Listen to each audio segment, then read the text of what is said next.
কুমিল্লায় আটকের পর যুবদল নেতার মৃত্যুর ঘটনায় সেনা ক্যাম্প কমান্ডার প্রত্যাহার, তদন্ত কমিটি গঠন, দ্রুত কারণ খুঁজে বের করার নির্দেশ প্রধান উপদেষ্টার কার্যালয়ের।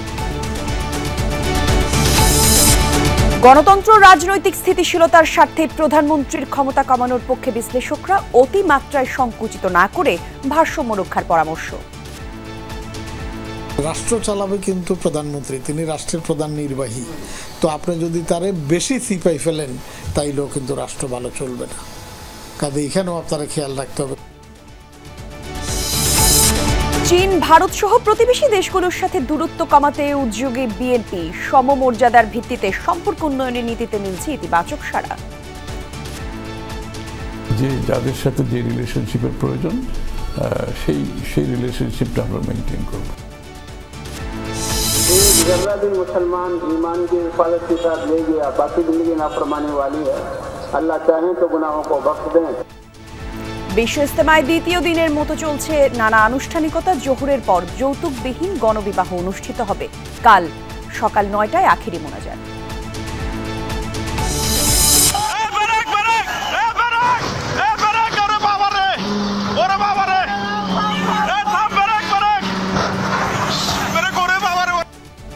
ভোরের কুয়াশায় রংপুরের মিঠাপুকুর 6 লেনে দুর্ঘটনার কবলে 7টি বাস, আহত অন্তত 20, এখনো চলছে উদ্ধার কাজ।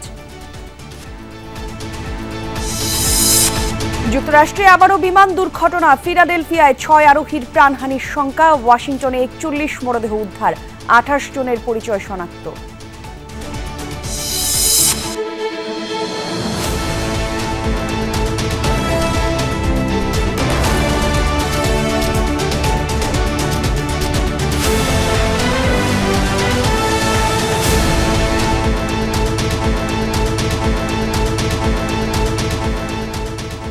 দুপুরের বাংলাদেশে আমন্ত্রণ আপনাদের সবাইকে, সঙ্গে আমি জান্নাতুল কুলি আছি। শিরোনাম দেখছিলেন। কুমিল্লায় যৌথ বাহিনীর হেফাজতে থাকা অবস্থায় যুবদল নেতা তৌহিদুল রহমানের মৃত্যুর প্রতিবাদে বিক্ষোভ করেছে এলাকাবাসী। সকাল 11:30টায় তৌহিদুলের মরদেহ নিয়ে বিক্ষোভে নামে ইটাল্লা গ্রামবাসী। পরে কুমিল্লা প্রেস ক্লাবের সামনে বিক্ষোভ মানববন্ধন করেন তারা। এ সময় বক্তারা বলেন, তৌহিদুলের বিরুদ্ধে কোনো অভিযোগ কিংবা মামলা ছিল না। দুর্ঘটনার সুষ্ঠু তদন্ত এবং বিচারের দাবি জানান এলাকাবাসী। চট্টগ্রামের একটি শিপিং কোম্পানিতে চাকরি করতেন পাঁচথুবি ইউনিয়ন যুবদলের এই নেতা। বাবার কুলখানিতে অংশ নিতে বাড়ি ফিরেছিলেন তিনি। বৃহস্পতিবার রাতে অস্ত্র রাখার অভিযোগে তাকে ধরে নিয়ে যায় আইনশৃঙ্খলা বাহিনী। পরিবারের অভিযোগ, হেফাজতে তাকে মারধর করা হয়। শুক্রবার সকালে হাসপাতালে মারা যান তৌহিদুল।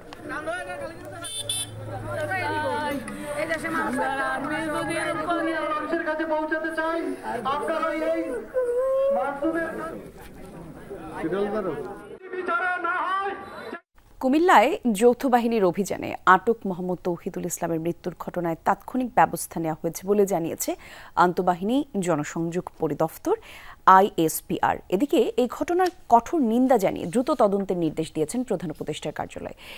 ISPR এক বিবৃতিতে জানায়, ওই মৃত্যুর ঘটনায় সংশ্লিষ্ট সেনা ক্যাম্প কমান্ডারকে প্রত্যাহার করা হয়েছে। এছাড়া সঠিক কারণ উদ্ঘাটনের জন্য একটি উচ্চপদস্থ তদন্ত কমিটি গঠন করা হয়েছে। তদন্তে দোষী সাব্যস্ত ব্যক্তিদের বিরুদ্ধে সেনা আইন অনুযায়ী যথাযথ আইনানুগ ব্যবস্থা গ্রহণ করা হবে বলে বিবৃতিতে জানানো হয়েছে। এদিকে একই ঘটনায় কঠোর নিন্দা জানিয়ে দ্রুত তদন্তের নির্দেশ দিয়েছে অন্তর্বর্তীকালীন সরকার। প্রধান উপদেষ্টার কার্যালয়ের বিবৃতিতে এই তথ্য জানানো হয়। প্রফেসর মোহাম্মদ ইউনূসের নেতৃত্বাধীন অন্তর্বর্তীকালীন সরকার কোনো ধরনের হেফাজতে নির্যাতন এবং হত্যার কঠোর নিন্দা জানায় বলে বিবৃতিতে জানানো হয়। আর এতে আরও বলা হয়, দেশের অপরাধ এবং বিচার ব্যবস্থা সংস্কারের জন্য সরকার একাধিক কমিশন গঠন করেছে, আর এর মধ্যে বেশিরভাগই ইতিমধ্যে তাদের প্রতিবেদনে জমা দিয়েছে। এই সংস্কার বাস্তবায়নে অন্তর্বর্তীকালীন সরকার দৃঢ় প্রতিজ্ঞ বলে জানানো হয় বিবৃতিতে। শেখ হাসিনার আমলের মতো অন্তর্বর্তী সরকারের সময় বিচার বহির্ভূত হত্যা সংঘটিত হলে জাতি হতাশ হবে, এমন মন্তব্য করলেন বিএনপির সিনিয়র যুগ্ম মহাসচিব রুহুল কবির রিজভী। সকালে নয়াপল্টনের ঠিকানা বাংলাদেশের কেন্দ্রীয় আহ্বায়ক কমিটির পরিচিত সভায় যোগ দেন তিনি। আর সেই অনুষ্ঠানে কুমিল্লায় সাম্প্রতিক যুবদল কর্মীকে হত্যার প্রসঙ্গে তিনি এসব কথা বলেন। এ সময় প্রতিটি মন্ত্রণালয়ে যদি বৈষম্য বিরোধী ছাত্র আন্দোলনের একটা করে টিম দেয়া হয় তাহলে রাষ্ট্রের কাঠামো এলোমেলো হয়ে যাবে বলেন তিনি। আর সে সময় ব্যবসায়ীরা তাদের পেছনে টাকা নিয়ে ঘুরতে হবে, এমনটাও জানান তিনি। আর অভিযোগ করেন, শেখ হাসিনার পতন মানতে পারছে না ভারত, আর তাই এখনও নানা ষড়যন্ত্র অপপ্রচার চালাচ্ছে দেশটি। সকল ষড়যন্ত্র রুখে দিতে দেশের মানুষকে একতাবদ্ধ থাকার আহ্বান জানান তিনি। সরকারের ভালো পদক্ষেপগুলোর আমরা সমর্থন দিব, কিন্তু যেগুলো ব্যর্থ হচ্ছে সেগুলোর জন্য সমালোচনা করব। একটা গণতান্ত্রিক সরকার তো সমালোচনাকে গ্রহণ করা, বরণ করা, সেই বরণ করার মধ্যে দিয়ে সেই সরকারের শ্রেষ্ঠত্ব। প্রধানমন্ত্রীর ক্ষমতায় ভারসাম্য আনতে গিয়ে প্রশাসনের নতুন করে ভারসাম্যহীনতা যেন তৈরি না হয় সে বিষয়ে সতর্ক করেছে সংবিধান এবং প্রশাসন বিশেষজ্ঞরা। তারা বলছেন, সরকার প্রধানের ক্ষমতা অতিমাত্রায় সংকুচিত করা হলে এর নেতিবাচক প্রভাব পড়তে পারে রাষ্ট্র পরিচালনায়। তবে বর্তমান সংবিধান অনুযায়ী প্রধানমন্ত্রীর অতি ক্ষমতা কমানো উচিত বলেও মত তাদের। লাভলি বিথের রিপোর্ট। একচ্ছত্র ক্ষমতার অপব্যবহারের অভিযোগ আছে প্রতীত প্রধানমন্ত্রী শেখ হাসিনার বিরুদ্ধে। রাষ্ট্রপতি নিধিরাম সর্দারের ভূমিকা নিয়েও আছে সমালোচনা। ক্ষমতার পট পরিবর্তনের পর প্রধানমন্ত্রীর একচ্ছত্র আধিপত্য কমাতে উদ্যোগ নিয়েছে সরকার। ক্ষমতার ভারসাম্য আনতে এরই মধ্যে সুপারিশ করেছে সংবিধান সংস্কার কমিশন। বর্তমান সংবিধান অনুযায়ী প্রধানমন্ত্রী ও প্রধান বিচারপতি নিয়োগ ছাড়া অন্য যে কোনো কাজে রাষ্ট্রপতিকে প্রধানমন্ত্রীর পরামর্শ মেনে কাজ করতে হয়। এক্ষেত্রে পরিবর্তনের সুপারিশ করেছে সংস্কার কমিশন। তবে রাষ্ট্রের নির্বাহী প্রধান প্রধানমন্ত্রী, তাই ক্ষমতা অতিমাত্রায় সংকুচিত করা হলে রাষ্ট্র পরিচালনায় কি প্রভাব পড়তে পারে, এমন প্রশ্নে মধ্যপন্থা অবলম্বনের পরামর্শ সাবেক সচিব ও আইনজ্ঞদের। রাষ্ট্র চালাবে কিন্তু প্রধানমন্ত্রী, তিনি রাষ্ট্রের প্রধান নির্বাহী। তো আপনি যদি তারে বেশি সিপাই ফেলেন তাইলেও কিন্তু রাষ্ট্র ভালো চলবে না। কাজে এখানেও আপনারা খেয়াল রাখতে হবে, কারণ প্রেসিডেন্ট নিয়োগ দিল, এরপরে তো কাজ করা লাগবে উনার। যেমন 3 বাহিনী প্রধানের নিয়োগের ক্ষেত্রে যদি একবারে প্রধানমন্ত্রীর কোনো ভূমিকাই না থাকে তাইলেও রাষ্ট্র ভালো চলার ক্ষেত্রে কিন্তু আশঙ্কা আছে। রাষ্ট্রপতিকে যদি আপনি ওভার এম্পাওয়ার করে রাখেন, উনি যদি বলেন যে আজকে থেকে আমি presidential form of government form করলাম, কিছু করার নাই ওনার হাতে, তাহলে ওনাকে চেক অ্যান্ড ব্যালেন্স আপনি করবেন কীভাবে? সেই প্রস্তাবনাগুলো, সেই মেকানিজমগুলো থাকার দরকার ছিল, যেটা নেই। এই আশঙ্কাটা তো সব ক্ষেত্রেই থাকবে। যদি সেরকম পরিস্থিতি তৈরি হয়, সেক্ষেত্রে তো সংবিধান সংশোধন করার তো আবার নির্বাচিত সরকারের হাতে ক্ষমতা তো থাকবেই। ক্ষমতার ভারসাম্য রক্ষায় বড় চ্যালেঞ্জ আস্থার অভাব। দ্বৈত নেতৃত্বের কারণে প্রশাসনিক জটিলতা ও নীতি নির্ধারণে দীর্ঘসূত্রিতা বেড়ে যেতে পারে, মনে করেন সাবেক সচিব আওয়াল। সরকার যখন প্রথম নির্বাচিত হয়ে আসে তখন কিছুদিন তাদের সদিচ্ছা থাকে, তারা ভালোটা চিন্তা করে, আমি যেটা দেখেছি। কিন্তু এরপরে তারা একটা কোটারির, একটা চক্রের খপ্পরে পড়ে। এই চক্রের খপ্পরের মধ্যে আমলারাও থাকে, ব্যবসায়ীরাও থাকে, রাজনৈতিক গ্রুপের একটা লোকও থাকে। প্রেসিডেন্ট বা প্রধানমন্ত্রী যদি এইসব প্রভাব থেকে মুক্ত থাকতে পারেন, শুনবেন কিন্তু সিদ্ধান্ত নেবেন নিজের মতো, কারণ শোনারও কিন্তু দরকার আছে। অর্থাৎ শুনে আপনি বিশ্বাস অবিশ্বাস কোনোটা করবেন না। তবে শক্তিশালী গণতন্ত্র ও রাজনৈতিক স্থিতিশীলতার স্বার্থে প্রধানমন্ত্রী নিরঙ্কুশ ক্ষমতা কমানোর পক্ষে একমত তারা। গণতন্ত্রকে সম্মান করে গণতান্ত্রিক মূল্যবোধকে এগিয়ে নিতে চায় তাইলে অসুবিধা হবে না। কিন্তু যদি মনে করে যে না, ক্ষমতায় গেলে তাল গাছটা আমার, কাগজে কলমে যাই লেখা থাকুক, তাইলে কিছুই হবে না। প্রধানমন্ত্রী সংসদ নেতা হতে পারবেন না। কমিশনের এমন সুপারিশকে অযৌক্তিক বলছেন বিশেষজ্ঞরা। বলেন, এতে দলীয় অন্তর্কোন্দল বাড়তে পারে। সংসদ নেতা আগে হন, তারপরে সেটাকে পুঁজি করে তিনি প্রধানমন্ত্রী হন, তো এটা সম্ভবত আপনি আলাদা করতে পারবেন না। দলীয় প্রধানটা আলাদা করলে আমি মনে করি এটা ভালো হয়, তাইলে এটা একটা ভারসাম্য হবে। তবে যে পদ্ধতি গ্রহণ করা হোক না কেন, সংবিধানের যথাযথ বাস্তবায়ন এবং রাজনৈতিক দলগুলোর সদিচ্ছার ওপরই এর ভবিষ্যৎ নির্ভর করবে বলে মনে করেন বিশেষজ্ঞরা। কন্ট্রাডিকশন তৈরি হয়ে কোনো রকমের ডেডলক তৈরি না করে। লাভলি বিথি, যমুনা নিউজ, ঢাকা। চীন, ভারত সহ প্রতিবেশী দেশগুলোর সাথে দূরত্ব কমিয়ে আনতে উদ্যোগী হয়েছে বিএনপি। পারস্পরিক সমমর্যাদা এবং অধিকার রক্ষায় প্রতিশ্রুতিতে ইতিবাচক সাড়াও দিচ্ছে গুরুত্বপূর্ণ পড়শিরা। এমন তথ্য নিশ্চিত করে বিএনপির শীর্ষ নেতারা বলছেন, কারো সাথে শত্রুতা নয়, এমন বিদেশ নীতিতেই চলার সিদ্ধান্ত তাদের। আরেফিন শাকিলের প্রতিবেদন। 2018 সালের বিতর্কিত নির্বাচনের তথ্য খুব বেশি বহির্বিশ্বের কাছে পৌঁছায়নি, বরং দিনে দিনে বন্ধুহীন হয়ে পড়ে বিএনপি। পাশাপাশি চীন, ভারতের মতো পরাশক্তি দেশগুলোর সঙ্গে বিএনপির দূরত্ব দৃশ্যমান হয়, যা অব্যাহত ছিল শেখ হাসিনার পতনের আগ পর্যন্ত। যদিও ক্ষমতাচ্যুত আওয়ামী লীগ সরকারের কর্তৃত্ববাদী শাসনের 15 বছরে বিএনপির কূটনীতি ব্যাকফুটে থাকলেও চেষ্টার কমতি ছিল না দলটির। এ সময়ের ব্যর্থতা থেকে শিক্ষা নিয়ে কূটনীতিক উইং ভেঙে গঠন করা হয়েছিল foreign affairs advisory committee. Tarique রহমানকে প্রধান করে গঠিত সেই কমিটির চমক ছিল 18 জন তরুণ নেতা। তাদের তৎপরতায় 7 জানুয়ারির নির্বাচনের আগে পরে মার্কিন যুক্তরাষ্ট্র নেতৃত্বাধীন পশ্চিমাদের চাপে ছিল শেখ হাসিনা সরকার। ছাত্র জনতার গণ অভ্যুত্থানের পট পরিবর্তনের পর আলাদা দলে ভাগ হয়ে সেই কমিটির সদস্যরা এখন গুরুত্বপূর্ণ দেশগুলোর সাথে সম্পর্ক উন্নয়নে জোর দিচ্ছেন। এর ধারাবাহিকতায় সম্প্রতি চীন সফর করেছেন বিএনপির একটি প্রতিনিধি দল। রাষ্ট্রীয় স্বার্থ প্রাধান্য দিয়ে ভারতের সাথে ভঙ্গুর সম্পর্ক জোড়া লাগাতেও কাজ করছে দলটির দায়িত্বপ্রাপ্তরা। স্থায়ী কমিটির বৈঠকেও দলের সিনিয়র নেতারা প্রতিবেশী দেশটির সাথে সম্পর্ক উন্নয়নকে গুরুত্ব দিয়েছেন। আমরা চাই যে আমাদের পার্শ্ববর্তী দেশ সহ সকল দেশ এর সাথে আমাদের একটা বন্ধুত্বপূর্ণ সম্পর্ক থাকবে। কেউ সাথে শত্রুতা থাকবে না, কেউ আমাদের শত্রুতাও করবে না, এবং তারাও আমাদেরকে নানাভাবে ইতিবাচক আমাদেরকে ইঙ্গিত দিচ্ছে। বিগত 6 মাসে কূটনৈতিক মহলে বিএনপির গুরুত্ব বেড়েছে। মহাসচিবের সাথে শুধু গুলশান কার্যালয়ে অন্তত 20টি দেশ ও দাতা সংস্থার প্রতিনিধিরা বৈঠক করেছেন। এর মধ্যে রয়েছে যুক্তরাজ্য, ভারত, পাকিস্তান, চীন, জাপান, দক্ষিণ কোরিয়া ও ইউরোপীয় ইউনিয়নের কূটনীতিকরা। বিএনপির কূটনীতিক উইংয়ে দায়িত্ব পালনকারী আমির খসরু মাহমুদ চৌধুরী জানান, মূলত গণতন্ত্র পূর্ণ প্রতিষ্ঠা, নির্বাচন পরবর্তী বাণিজ্য ও বিনিয়োগ সংক্রান্ত আলোচনা বৈঠকে গুরুত্ব পেয়েছে। তাদের একটা জিনিস বারবার জানতে চায়, নির্বাচন কবে হবে।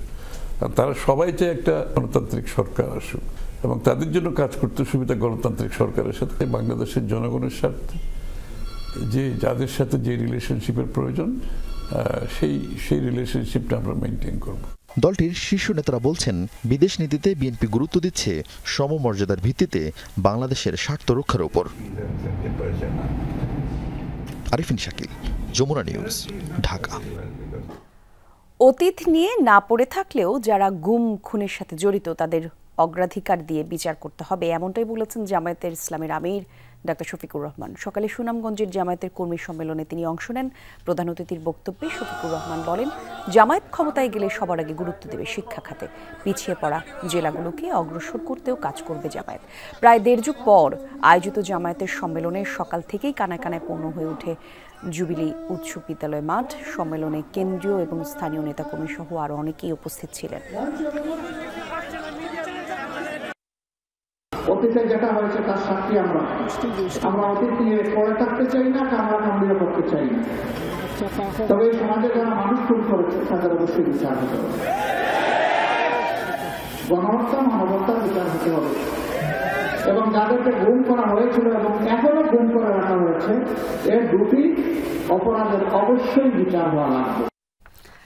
দেশের স্বৈরতন্ত্র যেন আর না ফিরে আসে সে ব্যাপারে সবাইকে ঐক্যবদ্ধ থাকতে হবে। জবাবদিহিতামূলক গণতান্ত্রিক ব্যবস্থা নিয়ে রাজনৈতিক দলগুলোর মধ্যে ঐক্যমত আছে, এই মন্তব্য করেছেন সংবিধান সংস্কার কমিশন প্রধান ডক্টর আলী রিয়াজ। সকালে আঞ্চলিক লোক প্রশাসন প্রশিক্ষণ কেন্দ্রে এক সেমিনারে এসব কথা বলেন তিনি। আরও জানান, 2011 সাল থেকেই কেবল এক নেতার এক দেশ প্রতিষ্ঠা করা হয়েছে এমন নয়।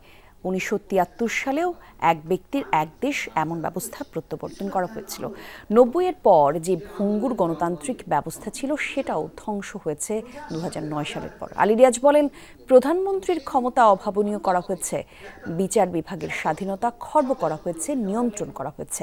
ব্যক্তির হাতে ক্ষমতা প্রতিষ্ঠান দুর্বল এমন এক ব্যবস্থা চালু ছিল এতদিন। কমিশন প্রধান বলেন, সংকট অনেক বড়, পরিবর্তন সকলের অংশগ্রহণের মধ্য দিয়েই হতে হবে। শুধু ব্যক্তির অপসারণ নয়, কাঠামোগতভাবে বাংলাদেশের শাসন ব্যবস্থা পরিবর্তন, গণতন্ত্রায়নের যে সুযোগ রক্ত দিয়ে তৈরি হয়েছে, প্রাণ দিয়ে তৈরি হয়েছে, যে বিষয়ে রাজনৈতিক দলগুলোর মধ্যে ভিন্ন মত নেই। আসুন আমরা সেই জায়গায় এক থাকি। পৃথিবীতে বর্তমানে চলমান ব্যবস্থা বিভিন্ন সমস্যার সৃষ্টি করেছে, আর এ থেকে বেরিয়ে আসতে তরুণ প্রজন্মকে উদ্যোগ নিতে হবে। আর এর চাবিকাঠি হচ্ছে সামাজিক ব্যবসা, এমনটা মন্তব্য করেছেন প্রধান উপদেষ্টা ডক্টর মোহাম্মদ ইউনূস। রাজধানীর ইন্টারকন্টিনেন্টাল হোটেলের 9ম সোশ্যাল বিজনেস ইউথ সামিটে দেয়া কি নোট স্পিচে এই মন্তব্য করেন তিনি। বলেন, শুধু মুনাফা করাই ব্যবসা নয়, ব্যক্তিগত লাভের আশা ছাড়া সমস্যা সমাধানও ব্যবসা হতে পারে। এ সময় প্রধান উপদেষ্টা তরুণ প্রজন্মকে গিভিং প্লেজে অংশ নেবার আহ্বান জানান। এতে মৃত্যুর পর একজনের বেঁচে থাকা সম্পদ জনহিতকরণ কাজে ব্যয় করা সম্ভব বলে মনে করেন তিনি। And the whole country is devoted to make sure their dream, which became our dream, come true. With the sacrifices of thousands of young people who gave their life and got wounded, gave their limbs, gave their body to make sure the day comes. বিশ্ব ইজতেমার প্রথম পর্বের দ্বিতীয় দিন আজ ফজরের নামাজের পর থেকেই চলছে বয়ান। রোববার সকাল ৯টায় আখিরি মোনাজাত করবেন মাওলানা জুবায়ের। দুপুরে এক সংবাদ সম্মেলনে এই কথা নিশ্চিত করেন মুফতি কেফায়েতুল্লাহ আজহারি। তিনি বলেন, ইজতেমায় বিদেশি মেহমান আসা ঠেকাতে বিশৃঙ্খল পরিস্থিতি তৈরির চেষ্টা করা হয়েছিল, কিন্তু গুজব ছড়িয়েও তাবলিগের সাথীদের উপস্থিতি কমানো যাচ্ছে না। এদিকে ভোর থেকেই বয়ানে দিন প্রতিষ্ঠা এবং ইসলামের বাণী সারা বিশ্বে ছড়িয়ে দেওয়ার কৌশল আলোচিত হচ্ছে। আর মুসলিম উম্মাকে ঐক্যবদ্ধ রাখতে আহ্বান জানানো হয়। জোহরের পর যৌতুকবিহীন গণবিয়ে অনুষ্ঠিত হবে। এটি বিশ্ব ইজতেমার বহু পুরনো রীতি। এবারের বিশ্ব ইজতেমার প্রথম পর্ব অনুষ্ঠিত হবে 2 ধাপে। এরপর 31 জানুয়ারি থেকে 2 ফেব্রুয়ারি পর্যন্ত হবে প্রথম ধাপ, আর কাল হবে এই আয়োজনের আখেরি মোনাজাত। 3 থেকে 5 ফেব্রুয়ারি অনুষ্ঠিত হবে জুবায়েরপন্থীদের দ্বিতীয় ধাপের ইজতেমা। এরপর 14 থেকে 16 ফেব্রুয়ারি অনুষ্ঠিত হবে সাতপন্থীদের ইজতেমা। এখন পর্যন্ত 4 মুসল্লির মৃত্যু হয়েছে ইজতেমায়।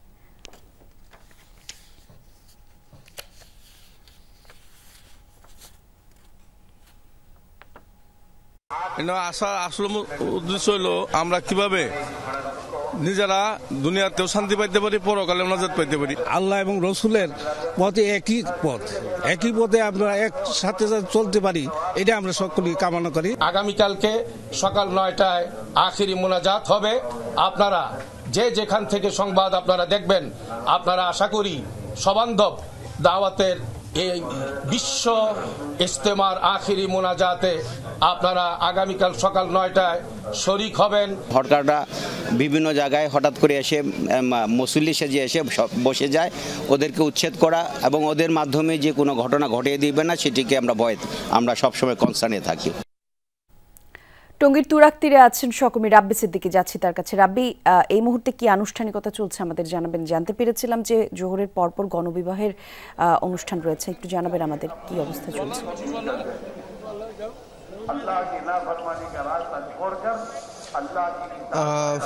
এই মুহূর্তে আসলে বিভিন্ন বয়ান হচ্ছে। এক্ষেত্রে আমি বলবো যে বিয়ের যে আয়োজন, সে আয়োজনটি বাদ আসরে নামাজের পর সেই গণবিয়ের অনুষ্ঠান হবে।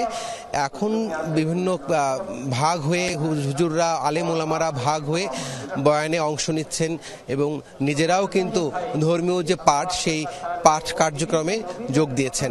আমি বলতে চাই যে একটু আগে একটি সংবাদ সম্মেলন ছিল, সেই সংবাদ সম্মেলনে আয়োজক কমিটির মুরব্বীরা বলেছেন যে আরেকটি পক্ষ তারা এই ইজতেমায় যেন মুসল্লিরা না আসে, বিশেষ করে গ্রামের যারা সাধারণ মুসল্লি এবং সহজ সরল মুসল্লি তারা যেন ঢাকায় না আসে, সেজন্য তারা এক ধরনের অপপ্রচার শুরু করেছে। তবে সেই অপপ্রচারে কিন্তু মুসল্লিরা কান দেয়নি। এরই মধ্যে কিন্তু ইজতেমা মূল ময়দান কিন্তু মুসল্লিদের স্রোত এসেছে এবং এটি কিন্তু অব্যাহত থাকবে। আগামীকাল সকাল 9টায় আখরি মোনাজাত, সেই মোনাজাতেও অনেকেই কিন্তু অংশ নেওয়ার জন্য কিন্তু এরই মধ্যে কিন্তু এই ইজতেমার দিকে অগ্রসর হচ্ছে। তো সবকিছু মিলিয়ে গাজীপুর মেট্রোপলিটন পুলিশ, সেই সাথে আয়োজক কমিটি সবারই কিন্তু একটাই বক্তব্য, এবারে ইজতেমা সুন্দর হচ্ছে এবং এখন পর্যন্ত সুশৃঙ্খল আয়োজন। ধন্যবাদ আপনাকে রাব্বি। দেখতে দেখতে 25 পেরিয়ে 26 বছরে পা দিল দেশের জনপ্রিয় সংবাদপত্র দৈনিক যুগান্তর।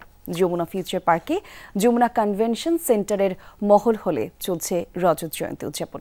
সত্যের সন্ধানে নির্ভীক এই প্রত্যয় বুকে ধারণ করে সাদাকে সাদা আর কালোকে কালো বলার সৎ সাহস নিয়ে যুগান্তরের জন্ম দিয়েছিলেন স্বপ্নদ্রষ্টা বীর মুক্তিযোদ্ধা নুরুল ইসলাম। আজ তার স্মৃতির প্রতি অকুণ্ঠ শ্রদ্ধা জানাচ্ছে যুগান্তর পরিবার।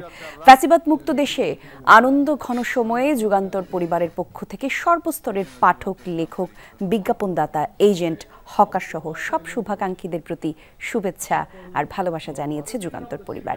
এরই মধ্যে আয়োজনে যোগ দিয়েছে নৌ পরিবহন এবং শ্রম উপদেষ্টা অবসরপ্রাপ্ত brigadier general M Sakhawat Hossain, প্রধান উপদেষ্টার প্রেস সচিব শফিকুল আলম, বিএনপি মহাসচিব মির্জা ফখরুল ইসলাম আলমগীর, ডক্টর মঈন খান, আমির খসরু মাহমুদ চৌধুরী, হেফাজতে ইসলামীর মমিনুল হক, গণসংহতি আন্দোলনের জুনায়েদ সাকি সহ বেসরকারি বিশ্ববিদ্যালয়ের বৈষম্য বিরোধী ছাত্র আন্দোলনের সমন্বয়করা। একটা গণতান্ত্রিক প্রক্রিয়ার মধ্যে বাংলাদেশে সকলে অবগত গত 17 বছর যে স্বৈরাচাররা বিভিন্নভাবে বাংলাদেশের মানুষের উপরে নির্যাতন নিপীড়ন করেছে, সেই স্বৈরাচাররা এখনো যদি সেই রাষ্ট্রীয় প্রতিষ্ঠান কিংবা গণমাধ্যমে বসে থাকে, এটা আমাদের জন্য অত্যন্ত লজ্জার। অনেকগুলো গণমাধ্যম বিগত সময়ে বিভিন্ন গোয়েন্দা সংস্থার মুখপাত্রে পরিণত হয়েছিল। গণমাধ্যমগুলো আন্দোলনকারী এবং প্রতিবাদী মুখগুলোকে তারা নানাভাবে নাজেহাল করার চেষ্টা করেছে। একটা গণতান্ত্রিক প্রক্রিয়ার মধ্যে বাংলাদেশের মানুষ আবার গণতন্ত্রের চর্চা করতে পারে, সেখানে মিডিয়ার যে ভূমিকা, সেই ভূমিকা যুগান্তর নিশ্চয়ই পালন করবে। আদালতের নির্দেশে আশুলিয়ায় কবর থেকে উত্তোলন করা হলো জুলাই অভ্যুত্থানে নিহত 3 জনের মরদেহ। সকালে আশুলিয়ার দক্ষিণ বাইপাইল এবং আমবাগান এলাকা থেকে উত্তোলন করা হয় জাহিদুল ইসলাম সাগর, আসসাবুর ও আবুল হোসেনের মরদেহ। নির্বাহী ম্যাজিস্ট্রেট সাদিয়া আক্তার এবং নিহতের স্বজনদের উপস্থিতিতে মরদেহগুলো উত্তোলন করা হয়। পরে সেগুলো ফরেনসিক পরীক্ষার জন্য পাঠানো হবে। গত 5 আগস্ট আশুলিয়ার বাইপাইলে গুলিবিদ্ধ হয়ে মারা যান তারা। আর এই ঘটনায় নিহতের স্বজনরা মামলা করলে কবর থেকে লাশ উত্তোলনের নির্দেশ দেন আদালত।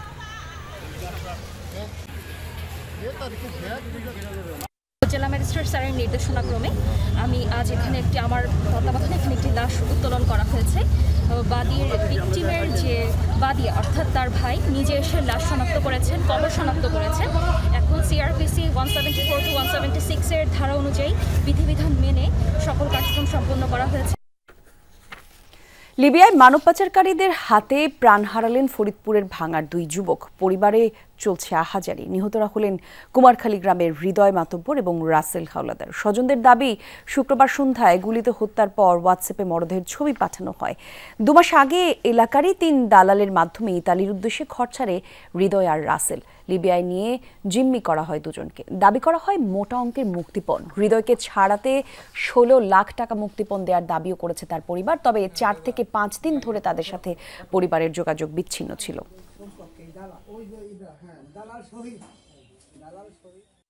এরা দালালের মাধ্যমে নেয় 16,50,000 টাকা দিয়া, কিন্তু তারা ওইখানে নিয়ে বিভিন্নভাবে নির্যাতন করছে এবং সঠিকভাবে পাঠায় নাই।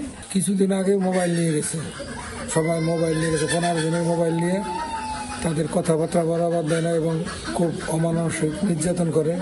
যে দালালের মাধ্যমে নিছে তারা মূলত গেম দেয় নাই, তারা মাফিয়াদের কাছে বিক্রি করে দিয়েছে।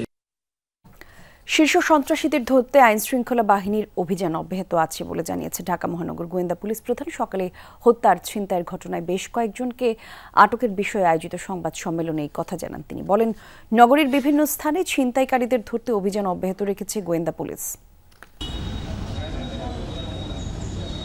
প্রকাশ্যে, গোপনে, দিনে বা রাতে নগরীতে ছিনতাইয়ের কোনো সময়ক্ষণ নেই এখন। ধানমন্ডি, রায়ের বাজার, মোহাম্মদপুর, আদাবর্ত অনেকটা ডেথ জোন। ছিনতাইকারীদের এই স্বর্গরাজ্যে বাসিন্দারাই যেন আগন্তুক, অসহায়। অনেকে এরই মধ্যে এলাকাও বদল করেছেন অতিষ্ঠ হয়ে। সম্প্রতি আদাবরে ছিনতাইয়ের সময় একই ব্যক্তির কবজি কেটে নেয় ছিনতাইকারীরা। এই ঘটনায় 5 জনকে আটক করে ডিবি, যারা আলোচিত কবজি কাটা গ্রুপের সদস্য। এর আগেও একাধিক ব্যক্তির কবজি কাটার অভিযোগ আছে আটককৃতদের বিরুদ্ধে। যাত্রাবাড়ির দুনিয়া কলেজ ছাত্র মিনহাজ খুন হয়েছেন গেল 28 জানুয়ারি। এ হত্যার ঘটনায় কিং মাহফুজ সহ 5 জনকে আটক করা হয়। তবে হত্যার উদ্দেশ্য সম্পর্কে বিস্তারিত জানাতে পারেননি কর্মকর্তারা। মিনহাজ যে হত্যা হয়েছে সেটা তাদের সাথে আমরা যতটুকু জানতে পেরেছি তাদের পূর্ব শত্রুতার জেদ ছিল। এখন পর্যন্ত পরিচয়টাও জানতে পারেনি। চেষ্টা করছি তার যদি কোনো পলিটিক্যাল পরিচয় থাকে আপনাদেরকে জানিয়ে দেব। নগরীতে ছিনতাই প্রতিরোধে আইনশৃঙ্খলা বাহিনী তৎপর রয়েছে বলেও জানান ডিবি প্রধান। ছিনতাইকারী যারা বিঘ্ন সৃষ্টি করছে তাদেরকে ধরার প্রচেষ্টা, তাদেরকে ধরার জন্য আমাদের ডিবির স্পেশাল টিমগুলো দিনরাত 24 ঘন্টা কাজ করে যাচ্ছে। অভিযোগ আছে জামিনে মুক্তি পাওয়া শীর্ষ সন্ত্রাসীদের দৌরাত্ম্য বেড়ে যাওয়ায় বৃদ্ধি পেয়েছে ছিনতাই, চাঁদাবাজি সহ নানা অপরাধ। শীর্ষ সন্ত্রাসীদের ধরতে চেষ্টা চলছে বলেও জানান এই কর্মকর্তা।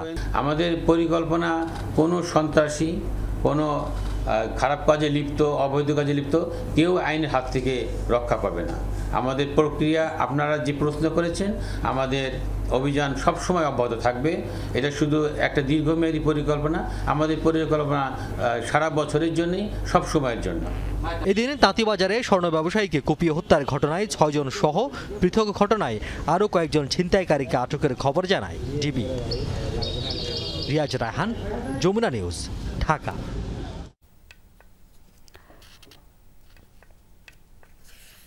রংপুরে ঘন কুয়াশার কারণে রংপুরে একসাথে দুর্ঘটনার কবলে পড়ল 7টি যানবাহন। এতে করে আহত হয়েছেন অন্তত 20 জন। সকাল 7:30 নাগাদ রংপুর ঢাকা মহাসড়কের মিঠাপুকুরের রশিদপুরে হয় এই দুর্ঘটনা।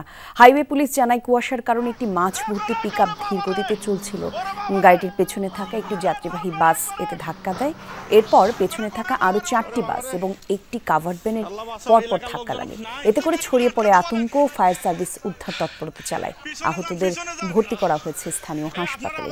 দুর্ঘটনার একটি ভিডিও ফুটেজ সামাজিক যোগাযোগ মাধ্যমে এর মধ্যে ছড়িয়ে পড়েছে।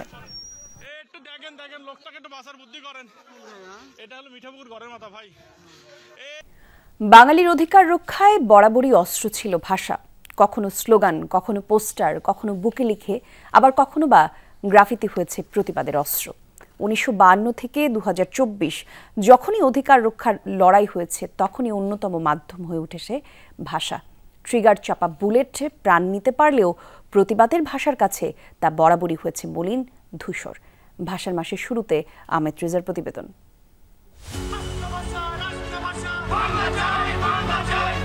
1952 সাল, তখন পরাধীনতার শৃঙ্খলে থাকা জাতি শুধুমাত্র ভাষার অধিকার রক্ষায় গর্জে ওঠে।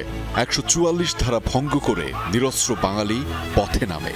সম্বল বলতে দৃপ্ত স্লোগান আর ব্যানার প্লাকার্ডে প্রতিবাদী ভাষা। রাষ্ট্রভাষা, রাষ্ট্রভাষা, বাংলা চাই, বাংলা চাই। বাঙালির আত্মজাগরণ কিংবা শোষকের বিরুদ্ধে প্রতিবাদ, সব জায়গায় প্রতিবাদী হয়েছে ভাষা। রাষ্ট্রভাষা আন্দোলনেও সেদিনের পোস্টার আর স্লোগানগুলোই হয়েছে প্রেরণার উৎস।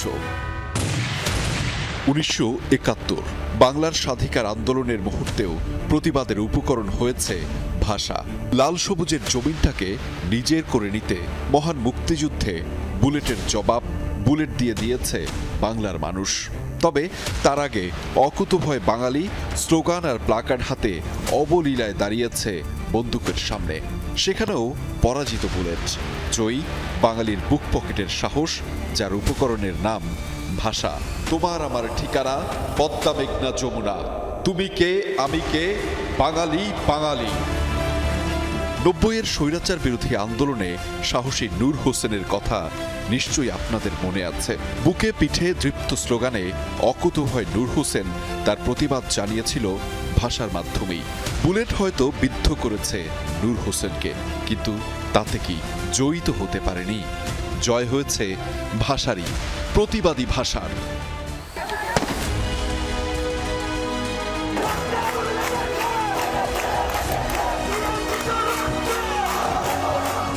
2024 36 জুলাইয়ের উপাখ্যান সবারই জানা।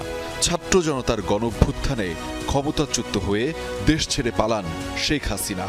তৈরি হয় বাংলাদেশ 2.0। এখানেও বুলেটের সামনে বুক পেতে দিতে দ্বিধা করেনি ছাত্র জনতা। তবে সব কিছুকে ছাপিয়ে যায় প্রতিবাদের ধরন। স্লোগান প্লাকার্ডের ইতিহাসের সাথে এবার যুক্ত হয়েছে গ্রাফিতি। এখানেও বিজয় ভাষার, পরাজিত বুলেট। যখনই এসেছে সংকট, যখনই এসেছে সংশয়, তখনই বাঙালি তার অধিকার অর্জন করেছে বাংলা ভাষার মাধ্যমে। 1952 সালের ভাষা আন্দোলন, 1971-এর মহান মুক্তিযুদ্ধ, 90-এর স্বৈরাচার বিরোধী আন্দোলন কিংবা 2024 সালের ছাত্র জনতার গণ অভ্যুত্থানে স্লোগানে স্লোগানে উপস্থিত ছিল বাংলা ভাষার। আর তাই তো সবাই বলছেন, বন্দুকের গুলি নয়, বরং বাংলা ভাষার মাধ্যমেই অর্জিত হয় বাঙালির অধিকার। আহমেদ রেজা, যমুনা নিউজ, ঢাকা। আবারও বিমান দুর্ঘটনা হলো যুক্তরাষ্ট্রে। শুক্রবার ফিলাডেলফিয়ার আবাসিক এলাকায় বিধ্বস্ত হয় একটি এয়ার অ্যাম্বুলেন্স। বিমানটির মালিক প্রতিষ্ঠানের সংখ্যা পাইলট সহ 6 আরোহীর সবার মৃত্যু হয়েছে। জেট রেস্কিউ এয়ার অ্যাম্বুলেন্স জানায় দুর্ঘটনার সময় বিমানটিতে ছিলেন 4 ক্রু, একজন রোগী এবং তার নার্স। স্থানীয় সময় সন্ধ্যা 6টা নাগাদ রুজভেল্ট শপিং মলের কাছাকাছি ভূপাতিত হয় উড়োযানটি। পতনের পরপরই ঘটে বিস্ফোরণ, আগুন ধরে যায় বেশ কয়েকটি বাড়িঘর এবং গাড়িতে। লেয়ারজেট 55 বিমানটি ফিলাডেলফিয়া থেকে মিসৌরির উদ্দেশ্যে রওনা করে, আর 4 মাইলেরও কম দূরত্ব পাড়ি দেওয়ার পর বিধ্বস্ত হয় সেটি।